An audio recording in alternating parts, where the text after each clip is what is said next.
Dr. Neelam Agarwal from Chandigarh, and here with me is Dr. Tamkin Khan and Pallavi. You know Dr. Pallavi. So I am the founder president of Stillbirth Society of India, and Dr. Tamkin is the secretary of SBSI. I'm the founder secretary of secretary. Yeah.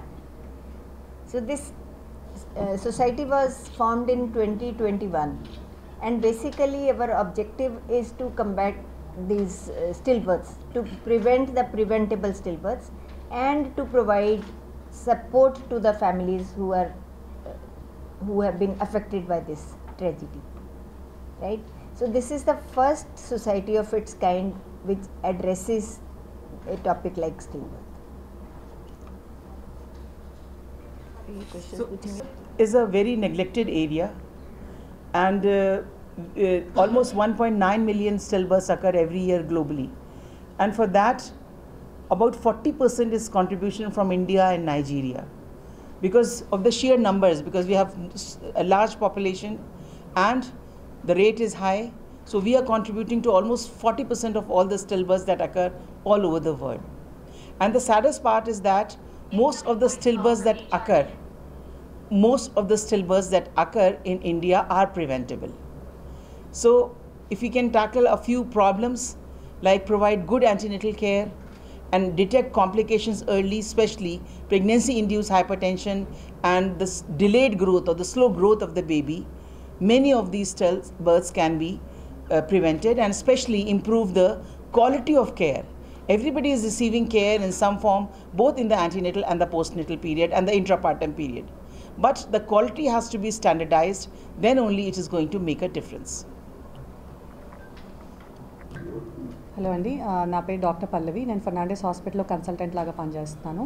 So basically still birth అంటే first దాని definition ఏంటి అంటే baby పుట్టకముందే చనిపోవడం are పుట్టే ఆ ప్రాసెస్లో చనిపోవడం అని స్టిల్ బర్త్ అంటారు. సో ఎలాగైతే మనం అన్నిట్లో అభివృద్ధి చెందుతున్నామో ఇలాంటి ఇంకా కండిషన్స్ ఉన్నాయి మనం ఇంకా చాలా వెనుకబడి ఉన్నాం వేరే దేశాల కంటే. సో ఈ స్టిల్ బర్త్ సొసైటీ ఏం చేస్తుంది అంటే ప్రతి ఇయర్ కాన్ఫరెన్సెస్ చేసి ప్రోటోకాల్స్ తీసుకొచ్చి మేనేజ్మెంట్ ప్లాన్స్ అవి డిస్కస్ చేసి ఎలా మనము ఈ స్టిల్ బర్త్ రేట్ని ఇండియాలో తగ్గించగలము అని.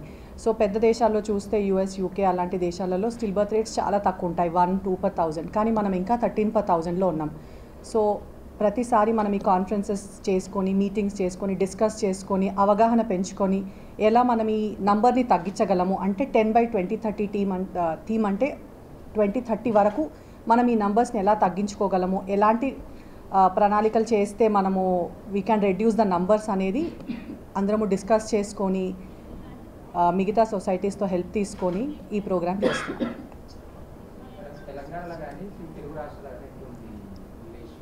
ఇప్పుడు మనకు ఒక్కటి అభివృద్ధి ఎక్కడ చెందామంటే మనం మెటర్నల్ మార్టాలిటీ తగ్గిపోయింది మనకు, కానీ ఇంకా స్టిల్ బర్త్స్ నంబర్స్ తగ్గాలి. సో ఓవరాల్ ఇండియాలో మనకు 13 per 1000.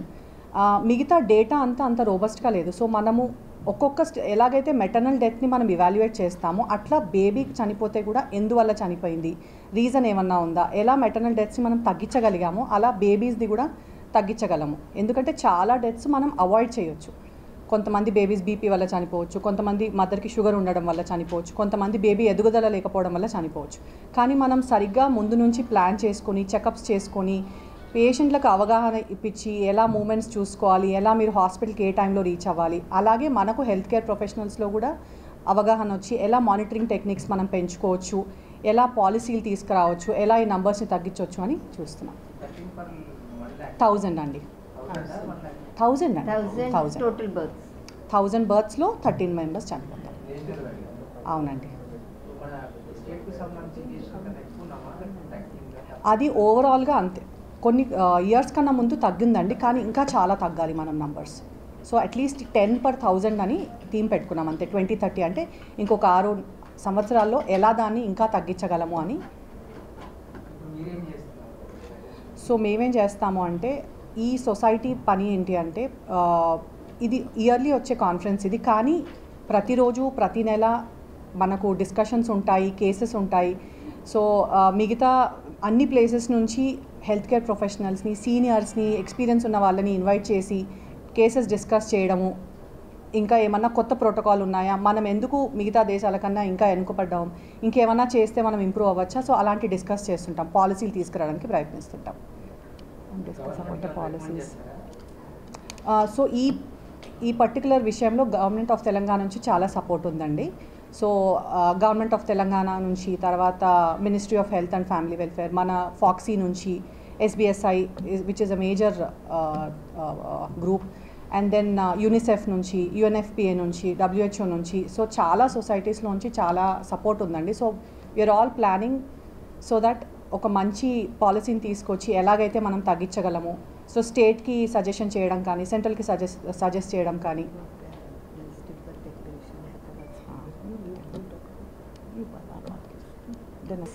After this conference, with the consensus of all the clinical experts and various academicians and also various agencies like UNICEF, UNFPA, WHO India and Government of India and FOXY, which is a very big, the largest association of gynecologists in India, about 40,000 members. Yes, ma'am.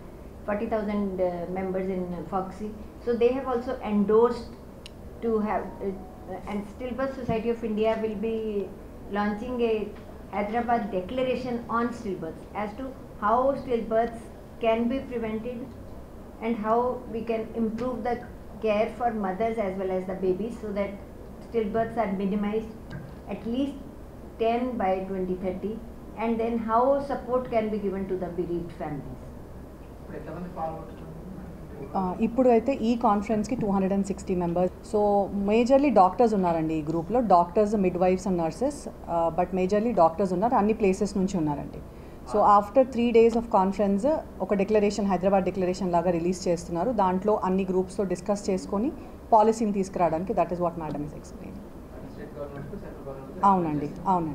ఎందుకంటే అందరి దగ్గర నుంచి representatives ఉన్నారు కదా, so మనం ఒక declaration release చేసి suggestions ఇచ్చి ఎలాగైతే మనం వర్క్ చేయగలము, ఎలా ఈ నంబర్స్ని తగ్గించగలము అని ప్రణాళిక. Can you tell us about what is happening in this conference, Doctor? What are the main highlights of this particular 3-day conference? So ఈ కాన్ఫరెన్స్లో ఇది 3 రోజుల కాన్ఫరెన్స్ లాగా ఉంది. ఫస్ట్ డే ఇవాళ మనకు వర్క్ షాప్స్ జరుగుతున్నాయి. ఒకటేమో ఫస్ట్ డాక్టర్ తమ్కీన్ చేసిన వర్క్షాప్, మార్నింగ్ వర్క్షాప్ అది అయిపోయింది. బిరీవ్మెంట్ కౌన్సిలింగ్ అంటే ఇప్పుడు బేబీ చనిపోయాక మనం ఏం చేస్తున్నాము అనేది ఇంపార్టెంట్. ఎందుకంటే ఒక్కసారి బేబీ చనిపోతే మనం పట్టించుకోము, బేబీ కదా అని. మదర్కి ఎంత డిస్కషన్ ఉంటుందో బేబీకి అంత డిస్కషన్ ఉండదు. కానీ ఆ చనిపోయిన బేబీకి కూడా ఎంత రెస్పెక్ట్ ఇచ్చి మనం చూస్తున్నాము, ఎందువల్ల చనిపోయింది, చనిపోకుండా మనం ఏమైనా చేసేవాళ్ళమా, తర్వాత ఆ పేరెంట్స్ని, ఆ మదర్ని ఎట్లా మనము ఇది మీ వాళ్ళే అయింది అలాంటి బ్లేమ్స్ కూడా ఉంటాయి కదా. సో బిరీవ్మెంట్ ఈ వర్క్షాప్లో మనం ఎలా ఆ కపుల్ని మనం ఎలా సపోర్ట్ చేయగలము, ఈ బేబీని ఎలా చూసుకోగలము, ఫ్యూచర్ ప్రెగ్నెన్సీస్ ఎలా ప్లాన్ చేయించగలము అని. So next second half of the workshop is professor Jason అని పెరినేటల్ ఇన్స్టిట్యూట్ UK నుంచి వస్తున్నారు.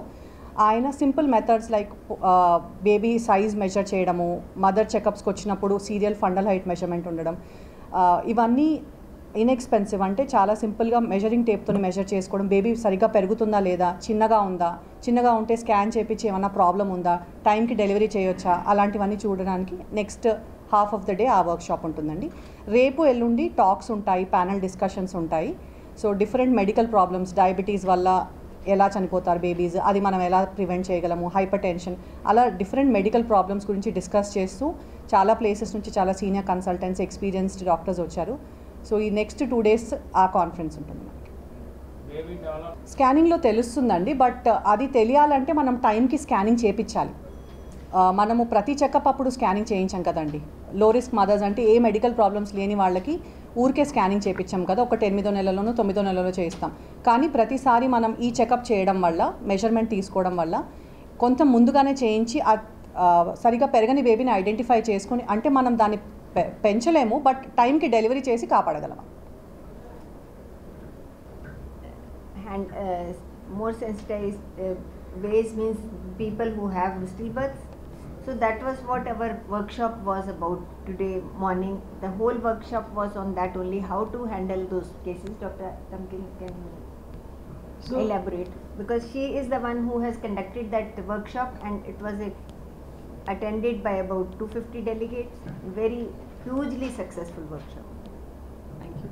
I just wanted to first of all highlight what are the problems of the stillbirth. Number one, the data. That is not right. We don't know. Dr. Neelam has been working on it a lot. But there are different, rates of stillbirth in different parts of the country. India being, so huge with so much variations.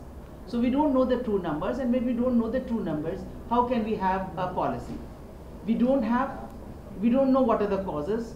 And the doctors, through this media, I would like to appeal to all doctors to record and report each and every stillbirth with the right details. Because if you are reporting and you are not reporting with the correct details, again, we can't do anything with the data. So we need to support the government regarding that. Another is, once the stillbirth happens, we have no proper care for the mother and the family and for the baby. So that is what this workshop was about, how to handle the mother, how to handle the family, and what to do and after the baby has been born, and what to do for the next pregnancy. So one thing about the data, I would say that quality of data, as Dr. Tamkin said, is very, very important. But only having numbers is not enough. Suppose you have a child who is not gaining weight.